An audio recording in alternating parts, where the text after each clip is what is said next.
A Inquisição da Igreja Católica Romana foi uma das maiores desgraças que ocorreu na história da humanidade e se alastrou por toda a Europa. Em nome de Jesus Cristo, sacerdotes católicos montaram um esquema gigantesco para matar todos os hereges na Europa. A heresia era definida da forma como Roma quisesse definir, e isso abrangia desde pessoas que discordavam da política oficial aos filósofos herméticos, judeus, bruxas e os reformadores protestantes. Em nenhum lugar nas Sagradas Escrituras, Jesus matou alguém que discordasse dele.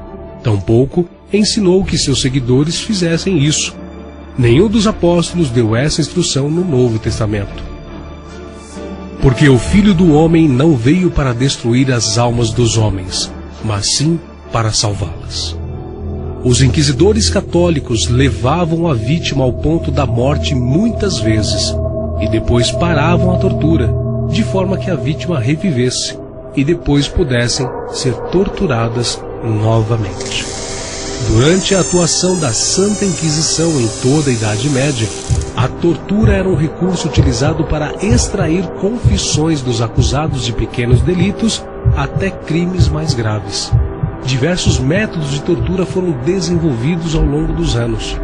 Os métodos mais agressivos eram reservados àqueles que provavelmente seriam condenados à morte.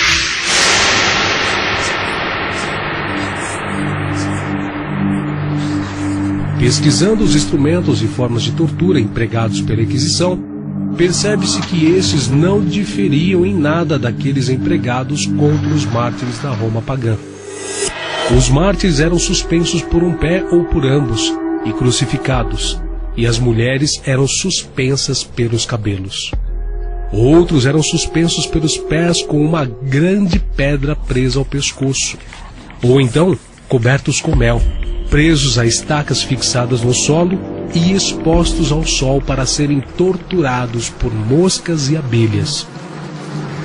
Alguns eram suspensos pelos pés, recebiam marteladas na cabeça. Outros eram suspensos pelas mãos amarradas às costas, com pesos amarrados nos pés e no pescoço. Também eram presos a uma grande roda, que depois era atirada de um lugar alto sobre terreno pedregoso. Outros tinham os membros entrelaçados nos raios de uma roda. Permaneciam assim exposto por dias até a sua morte. Também eram amarrados a uma roda estreita, que era girada de forma que o corpo era horrivelmente mutilado nas pontas de ferro fixas sob ele. Eram colocados em uma talha, tracionada por força humana, estirados, esmagados numa prensa. Com as mãos amarradas às costas, eram içados por uma corda, depois soltos sobre pontas aguçadas. Eram açoitados e espancados, seja presos a estacas ou sobre aguçadas espigas de ferro. Outros eram apedrejados e também esmagados debaixo de enormes pedras. Torturados com garras de ferro, onde partes de seus corpos eram rasgados pelos ganchos. Ou então, pendurados de cabeça para baixo, tinham partes do corpo queimado com uma tocha. Eram lançados em caldeirões de óleo fervente ou fritos em uma enorme panela quente.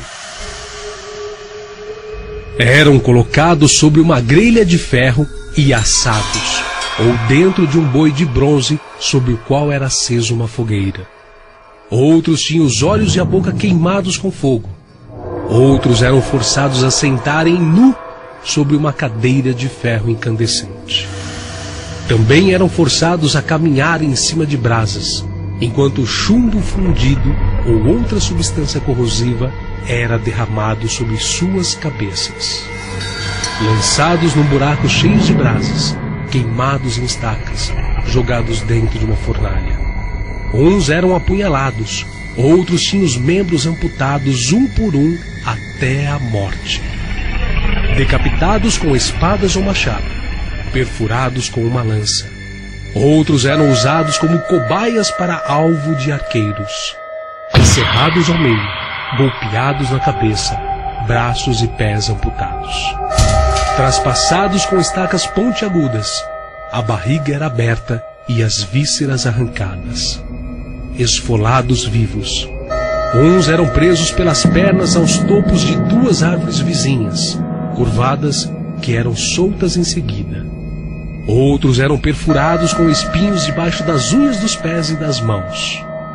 Os mártires eram presos numa rede e expostos a touros selvagens jogados ao chão, nus para serem devorados por cães ferozes, amarrados para serem dilacerados por animais, arremessados de lugares altos, presos em caixas de chumbo e atirados em um rio, ou costurados em um saco com uma vibra e lançados ao mar, pendurados pelo queixo ou pendurados com peso sobre os ombros, presos em roda onde eram rolados sobre pontas afiadas ou sobre uma fogueira acesa, estirados sobre um cavalete ao ponto de terem os braços e pernas deslocados, colocados em barcos em chamas e lançados ao mar.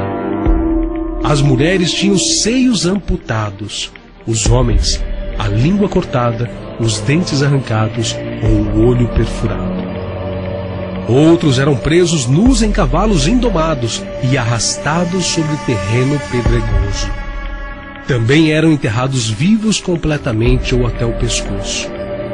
Todos estes suplícios, os mártires sofriam com resignação, sabendo que teria uma recompensa celestial reservada para eles, a qual é sobreexcelente a dor física ou humilhação a qual foram expostos. Porque para mim, tenho por certo que as aflições deste tempo presente não são para comparar com a glória que em nós há de ser revelada. Além de todo o massacre que era realizado em nome de Deus durante a Inquisição, a Igreja também organizou guerras religiosas intituladas de Guerra Santa. O objetivo alegado pela Igreja Católica para a realização destas guerras era a reconquista da Palestina, ou Terra Santa como é chamada hoje, a qual nesta época estava de posse dos árabes muçulmanos. O Papa prometeu perdoar os pecados de todos aqueles que fossem para a guerra. Como os participantes dessas expedições se vestiam com túnicas bordadas com uma cruz, o movimento ficou conhecido como a Cruzada. Do século XI até meados do século XIII, 8 grandes cruzadas foram enviadas para Jerusalém. Até crianças foram recrutadas. Acreditava-se que, por serem puras e sem pecados, as crianças seriam compensadas por Deus. Porém, o seu final foi trágico. A maioria acabou morrendo no caminho, de fome ou de frio, e outras foram vendidas como escravas.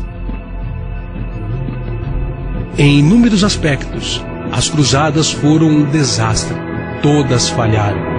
Os cruzados não conseguiram expulsar definitivamente os muçulmanos, e isso durou por séculos, chegando até os nossos dias.